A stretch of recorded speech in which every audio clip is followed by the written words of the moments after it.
Let's start electromagnetic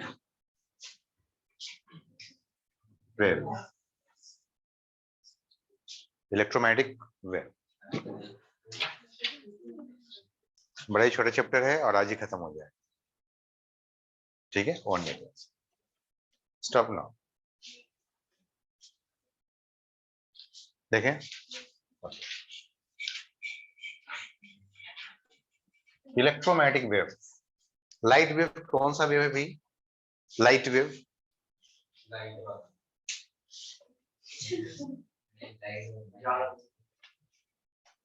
light wave is the electromagnetic wave. Light wave is the electromagnetic wave. क्या क्या होता है electromagnetic wave? All the waves. Radio wave होता है ना, radio wave, radar wave और microwave. Microwave,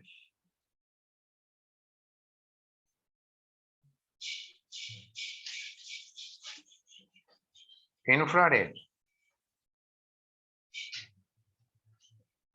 infrared,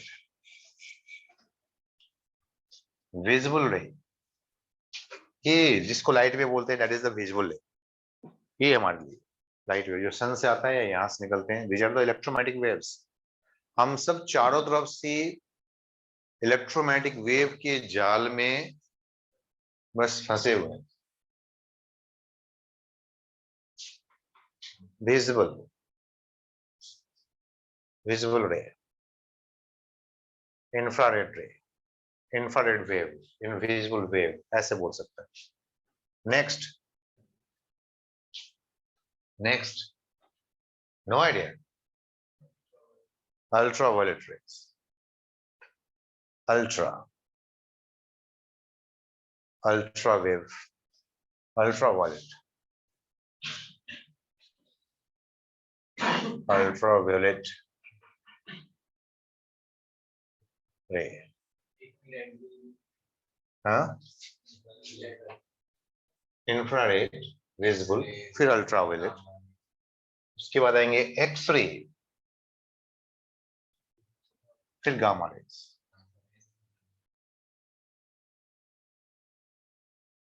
These are the electromagnetic wave. Clear है?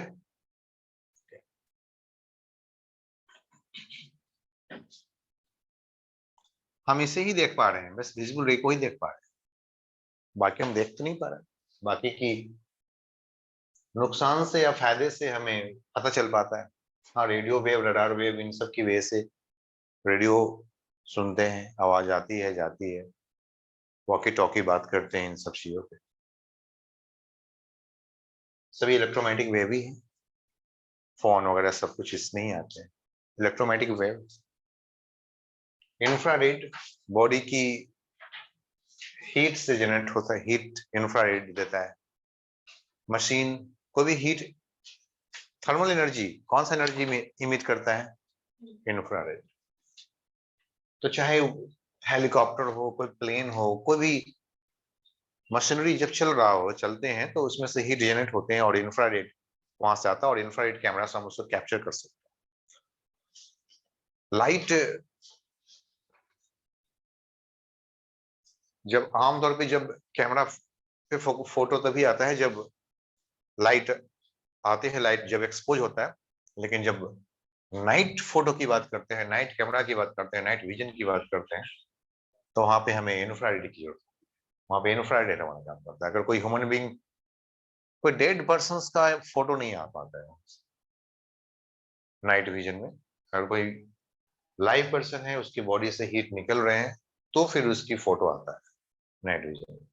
चाहे वो एनिमल हो या ह्यूमन बीइंग्स हो या जो कोई भी हो, या कोई मशीनरी पार्ट हो, लेकिन वो ऑपरेटिव सिस्टम में या तुरंत अभी हेलीकॉप्टर आकर के उतरा ही हो लेकिन अभी गर्म हो, काफी देर से पहले से वो हीट जनरेट नहीं कर पा रहा, तो फिर उसकी फोटो नहीं आता है। डिफेंस के पास ये इंफ्रारेड कैमरा होता है। अल्ट्रावायलेट रे मॉर्निंग के सन रेज में भी अल्ट्रावायलेट रेज आते हैं, और ऑपरेशन थिएटर में आप अल्ट्रावायलेट रेज को यूज करते हैं डिसइंफेक्शन के जैसे, डिसइंफेक्ट कर देते हैं रूम को। वाटर प्यूरिफायर में वाटर अल्ट्रावायलेट बल्ब लगे होते हैं, वाटर जब पास करता है फिल्टर होकर के तो अल्ट्रावायलेट लाइट के थ्रू पास करेंगे, फिर उसमें अगर कुछ उस वाटर को फिर वो डिसइंफेक्ट करते हैं, पीने लायक कुछ बनाते हैं। और X-ray, all of you know X-ray क्या होता है, and gamma ray is very healthier भी है हमारे लिए, और कैंसर कॉजिंग भी है, कैंसर रिमूवल भी है।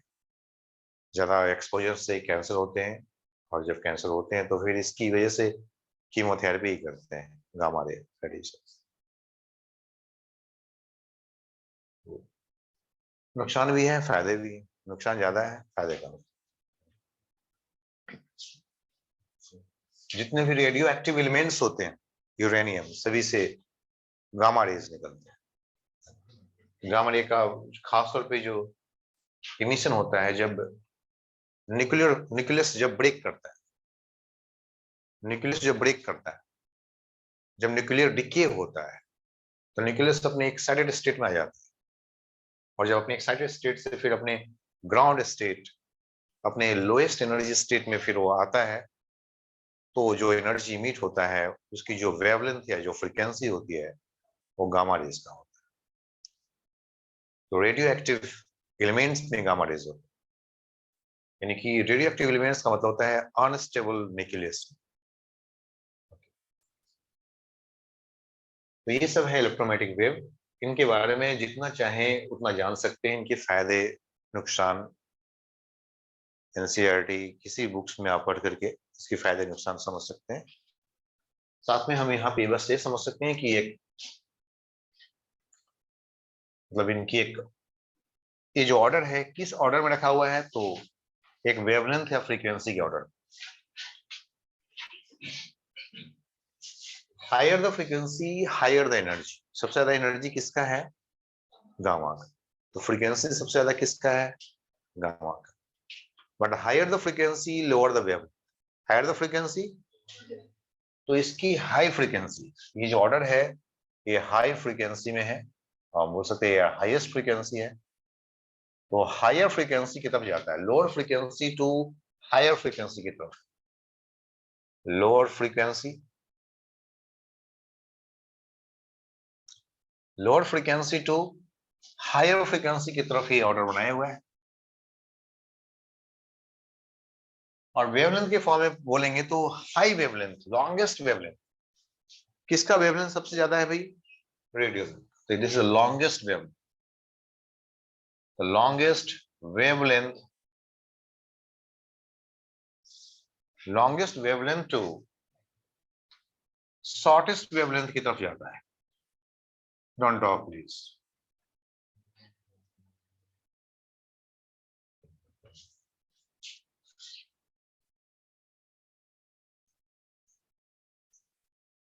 Longest wavelength to shortest wavelength की तरफ जाता है, longest wavelength to shortest wavelength की तरफ जाता है। हमें पता है कि एनर्जी जो भी इलेक्ट्रोमैग्नेटिक वेव्स होते हैं उसकी एनर्जी को आप ऐसे इंडिकेट कर सकते हो, Sc upon lambda. This is also the energy of the photon. Energy of the photon. Photon is the particle nature of electromagnetic wave. Particle nature of the light. Photon क्या है? Particle. Photon is the particle of the light wave. और उसका energy होते हैं Sc upon lambda, where c is the speed of light, c is the speed of light. Light के case में बोलेंगे तो स्पीड ऑफ लाइट, और all have the same speed, all the electromagnetic wave have the same speed. सबका speed क्या है, speed of light. This is also the speed of electromagnetic wave, 3 into 10 power 8 meter per second in free space, in vacuum. But when you change the medium, the speed will change. Speed decrease ही करेगा, increase नहीं कर सकता. The maximum speed of the electromagnetic wave is 3 into approximately, it is actually 2.9 something something something, 3 into 10 power 8. This is the maximum speed. Maximum speed. Maximum speed कितना होता है? Approximately, not the exactly, 3 10 power 8 meter per second in vacuum, in free space. In vacuum or free space.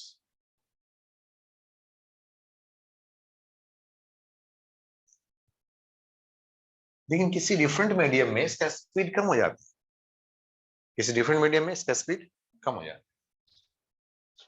This is the energy. And what is the momentum? Momentum क्या होता है?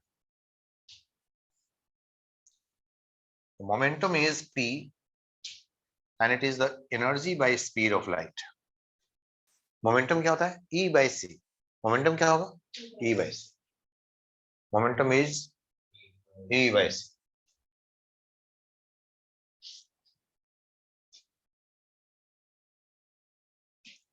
Change of momentum is called, rate of change of momentum is called force, or force moment area is called pressure. तो जब भी कोई electromagnetic wave कहीं पे आता है तो उसकी वजह से प्रेशर भी होता है, उसको बोलते हैं रेडिएशन प्रेशर. क्या बोलते हैं उसको? Radiation pressure. Radiation pressure, obviously the force per unit area. The force किसकी वजह से? Due to the incidence of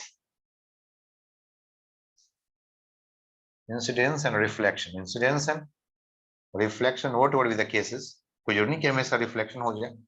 Incidence and reflection of the electromagnetic wave on a surface.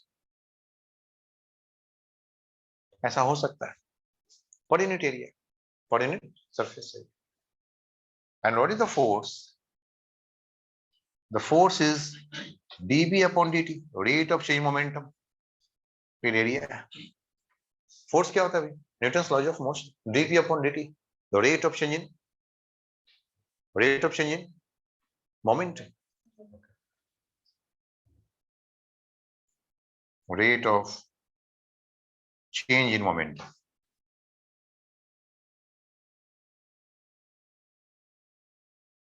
Momentum. And area, coordinate area, ऐसा भी होता है. Yeah, you can also see radiation average pressure कितना होना चाहिए भाई?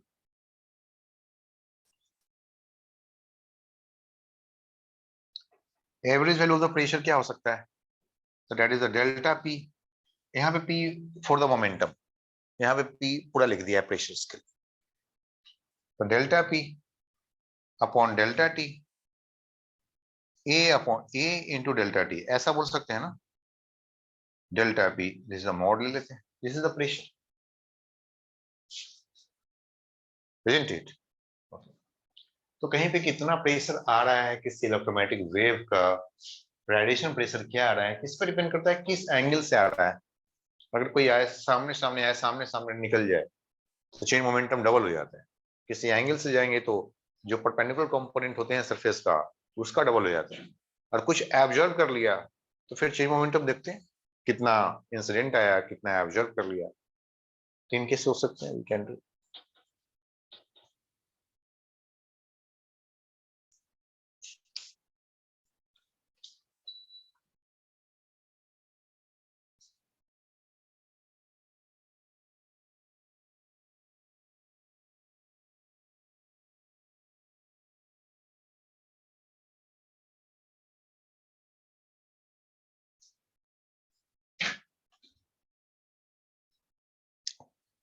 Calculation of radiation pressure.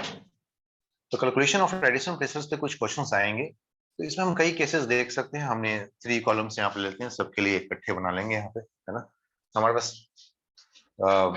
Number 1 case ऐसा हो सकता है, कोई एक इंसिडेंट रे ऐसा या सीधा सीधा एक सिंपल सा, और जिस स्पीड से आया उसी स्पीड से जितने कोई एब्जॉर्ब नहीं किया, सरफेस ने कुछ भी एब्जॉर्ब नहीं किया, सरफेस ने जितने भी इंसिडेंट हुआ था टोटल रिफ्लेक्टेड।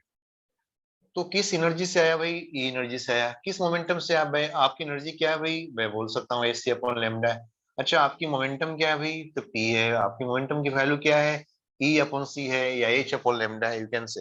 ओके, कई तरीके से आप इंडिकेट कर सकते हैं। ई अपॉन सी है इसकी मोमेंटम। ओके, लिख लेते हैं। कहाँ लिखे? इधर लिखे। आपकी मोमेंटम क्या है? ई अपॉन सी है, या और क्या हो सकता है? एच अपॉन लेमडा हो सकता है। ऐसे ऐसे बोल सकते हैं। नहीं आ रहा सर? तो इस मोमेंटम वाले, और सेम, अगर कोई ऑब्जर्वेशन नहीं हुआ, ये इंसिडेंट हो रहा है और ये रिफ्लेक्शन हो जा रहा है, ये रिफ्लेक्ट कर जा रहा है, तो सबसे ज्यादा प्रेशर ऐसा ही होता है, जितना इंसिडेंट उतना रिफ्लेक्टेड हो जाता है। मैक्सिमम प्रेशर यहीं पे आने वाला है, मैक्सिमम चेंज मोमेंटम इसी केस में मिलता है। नहीं, इधर आया माइनस साइन, फिर वो अपना प्लस हो जाएगा। There is a maximum change momentum. इसमें इस केस में हो सकता है मैक्सिमम चेंज इन मोमेंटम। नहीं, what is the delta P? Delta P कोई भी चीज बोल सकते हैं, final value minus initial value. हम इसको बोल सकते हैं फाइनल फाइनल मोमेंटम की वैल्यू हम क्या बोल सकते हैं? आप ई अपॉन सी बोलना है, ई अपॉन सी बोल दो। एच अपॉन लेमडा बोलना है, एच अपॉन लेमडा बोल दो। Does not matter, H upon lambda जैसे मर्जी। और इनिशियल मोमेंटम भी इतना ही है, बस डायरेक्शन का फर्क है। अगर हमने इस डायरेक्शन को प्लस साइन ले लिया है, तो इसके अपोजिट डायरेक्शन को क्या बोल सकते हैं? माइनस साइन बोल सकते हैं। तो हमारे पास फाइनल रिजल्ट फिर माइनस में आ जाएगा। हम बोल सकते हैं okay, minus E upon C, minus E upon C, ये हो गया। That is a 2 times E upon C, या माइनस सन। माइनस सन का मतलब हो गया कि फोर्स किधर लग गया? चेन मोमेंटम किधर हो गया? इस डायरेक्शन में हो गया। ओके, हम इधर से इंसिडेंट दिखाते तो फिर हमें प्लस में आता, तो माइनस माइनस प्लस का मतलब सिर्फ डायरेक्शन को लेकर के है, कम या ज्यादा को लेकर के नहीं।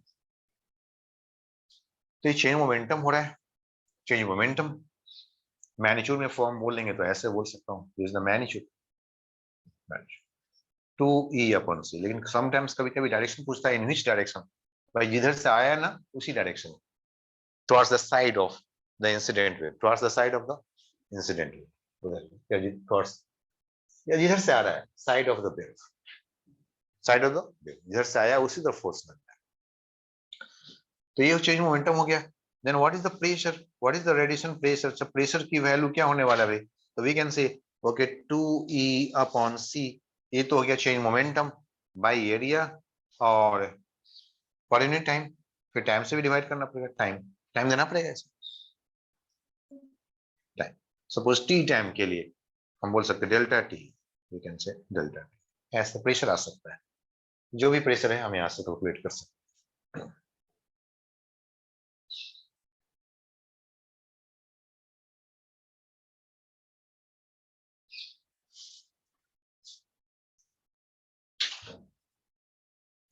ऐसे भी केस हो सकते हैं, लाइट ऐसे कोई इंसिडेंट पे वैसे आ रहा हो और ऐसे रिफ्लेक्ट करेगा, कंप्लीटली रिफ्लेक्टेड है लेकिन किसी एंगल पे आया था। जब किसी एंगल पे आएंगे तो हम देख सकते हैं कि अच्छा this angle is theta, then इसकी मोमेंटम, इनिशियल मोमेंटम p है, फाइनल मोमेंटम pf है, लेकिन इसकी वैल्यू भी p है। What will happen? अगर इक्वल इक्वल है तो फिर थीटा हो जाएगा, अनइक्वल होंगे तो डिफरेंट हो सकते हैं, है ना? तो जो भी केस कंडीशन गिवन होगा उसके हिसाब से बस आपको डेल्टा भी फाइंड करना है। What is the delta P? आप देख सकते हो कि इधर वाले जो कंपोनेंट है सिर्फ यही मिलने वाला है, इधर वाले जो कंपोनेंट है ये इससे ज्यादा था ना, ये कंपोनेंट आपको देखना पड़ेगा। ये पी है, ये एंगल थीटा है, इधर क्या बनेगा? P cos theta. इसका भी कंपोनेंट इधर क्या रहा है? P cos theta. P sine theta component जो है ना वो खत्म हो जाएंगे, क्योंकि पी साइन थीटा इसका इधर भी आने वाला है, इसका भी पी साइन थीटा इस तरफ सेम डायरेक्शन में ही आने वाला है। लेकिन जब माइनस करेंगे दोनों सेम डायरेक्शन में तो माइनस खत्म हो जाएंगे और ट्वाइस हो जाएंगे, तो क्या बन जाएगा? Twice P cos theta. Delta P क्या आएगा? Twice P cos theta. नहीं हो सकता, पी कॉस थीटा प्लस में माइनस पी कॉस थीटा, या पी कॉस थीटा आप क्या बोल सकते हैं? Minus P cos theta minus sine P cos theta. P sine theta यहाँ पे है, पी साइन थीटा यहाँ भी है। अगर मैं वेक्टर फॉर्म में लिखना चाहूंगा तो मैं लिख सकता हूँ, जिससे आपको पता चल जाए कि ये वाले कंपोनेंट कैंसिल हो जाने वाले। कैसे भाई? अगर मैंने इसको एक्स एक्सिस बोल दिया, इसको वाई एक्सिस बोल दिया, तो मिल सकता है, क्या मिल गया, पी साइन थीटा, या पहले पी कॉस्टा लिख लेते हैं, यानी फाइनल के लिए लिख ले minus P cos theta minus I cap लिख ले, या माइनस आई कैप लिख ले, plus P sine theta minus J cap लिख ले, इसके अकॉर्डिंगली ये फाइनल हो गया, माइनस इनिशियल लिख लो, P cos theta I cap and P sine theta minus जे।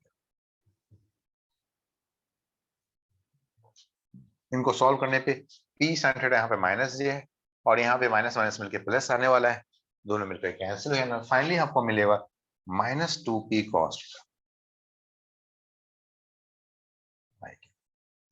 तो इसके अकॉर्डिंगली हम रेडिएशन प्रेशर्स को फाइंड आउट कर लें, सिंपल है।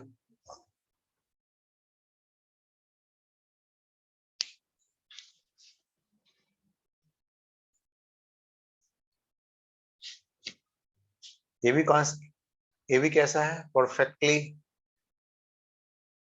रिफ्लेक्टिंग सरफेस, सभी perfectly reflecting surface, perfectly absorbing surface भी हो सकता है, मतलब आएगा तो लेकिन जाएगा कुछ भी नहीं, तो what is the change momentum, नहीं जीरो तो नहीं, बस एक आ जाएगा, जहां पे डबल होता है वहां पे सिंगल रहेंगे, फाइनल नहीं मिला हमें, परफेक्टली एब्जॉर्बिंग तो हो सकता है। ओके, तो हम देख सकते हैं, कोई परफेक्टली एब्जॉर्बिंग भी देख सकते हैं। नंबर 2, नंबर 3, ऐसा भी केस हो सकता है, सरफेस है perfectly absorbing surface, perfectly absorbing surface, अब कितने एब्जॉर्ब कर रहा है, कितने जा रहा है, वो तो डिपेंड करता है। अब कोई अगर ऐसे आ रहा हो तो पूरी तरीके से इसने इसको एब्जॉर्ब कर लिया, what is the initial momentum, P I H upon lambda या ई अपॉन सी, जिस भी फॉर्म में आप लिखना चाहो, जैसा इंफॉर्मेशन गिवन होगा उसके फॉर्म में लिखते हैं, and what is the final momentum, P F, zero, कुछ निकला ही नहीं, सब टोटल को क्या कर लिया इसने, एब्जॉर्ब कर लिया, बिल्कुल। So what is the change momentum here, change momentum निकालने आ गया तो सब कुछ आ गया, change momentum is what, final P F minus what, P I, so zero minus minus P I E upon C, okay, simply E upon C, simply E upon C, zero minus minus E upon C, clear है। या partially absorbing भी हो सकता है, तो भाई कितना partially absorbing है, कितना वो गिवन होंगे, कितनी उसकी मिसिविटी है, कितनी एब्जॉर्बिंग है, सब कुछ गिवन है, इसलिए सारा कुछ कैलकुलेशन हो सकता है।